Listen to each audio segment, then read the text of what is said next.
அனுபவிக்கணும். ஒரு பொய்க்காக யாராச்சும் உயிரை விடுவாங்களா? நீங்க விடுவீங்களா? உண்மைக்காகவே இங்க பல பேர் உயிர் விடுவதற்கு தயாராக இல்லை. ஆனா ஒரு பொய்யை நம்ப வைக்க வேண்டும், ஒரு பொய் கதையை நிரூபிக்க வேண்டும் என்பதற்காக யாராச்சும் உயிரை விடுவாங்களா?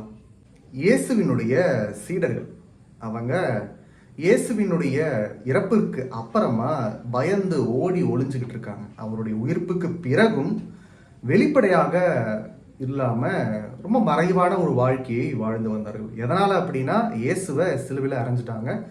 நம்ம அவரோட இருந்தோம், நமக்கும் இந்த ஒரு நிலைமை நேருவதற்கான வாய்ப்பு இருக்கு. யூதர்கள் நம்மையும் சிலுவையில் அறையக்கூடிய வாய்ப்புகள் இருக்கு என்பதனால அவர்கள் உயிரை காத்து கொள்ள வேண்டும் என்கின்ற எண்ணத்தோடு ஓடி ஒளிந்து கொண்டிருந்தார்கள்.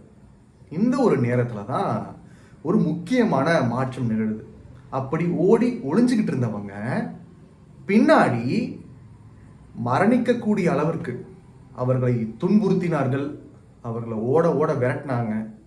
எவ்வாறெல்லாம் ஒரு மனிதனை துன்புறுத்தி சாகடிக்க முடியுமோ அனைத்து துன்பங்களையும் திருத்தூதர்கள் சந்தித்தார்கள், அவருடைய சீடர்கள் சந்தித்தார்கள்.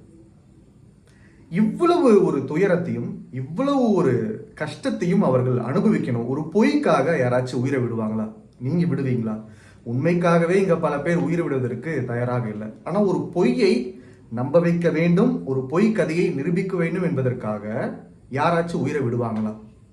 நிச்சயமா நான் விட மாட்டேன், நீங்களும் விட மாட்டீங்க அப்படின்றத நம்புறேன். உலகத்துல யாரும் அதை செய்ய மாட்டாங்க.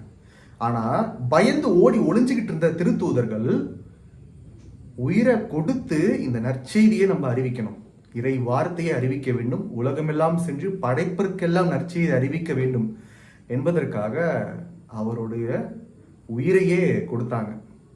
நம்ம இந்தியாவில் நம்ம தோமியார் கூட என்ன நடந்தது? அவரும் எங்க இஸ்ரேல்ல இருந்து இந்தியாவுக்கு வந்து மறைபரப்பு பணியை செய்து அவரும் கொல்லப்பட்டார்.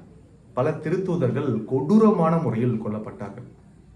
அவர்களுடைய அந்த ஒரு இறப்பு இருக்கு இல்லையா, அவர்கள் உயிரை தந்தார்கள் இல்லையா, அது ஒரு பொய்க்கதையை நிரூபிக்க வேண்டும் என்பதற்காக நிச்சயமா தந்திருக்க மாட்டாங்க.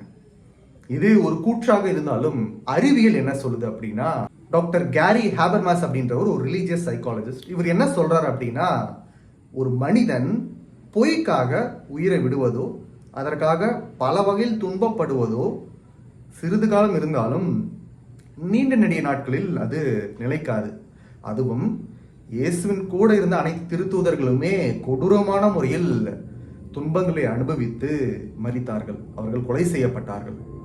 அப்போ யாராச்சும் ஒருத்தர் பொய்யை நிரூபிக்கணும் அப்படின்றதுக்காக செஞ்சிருக்கலாம், ஆனா அனைவருமே அதை செய்வதற்கான வாய்ப்பே கிடையாது.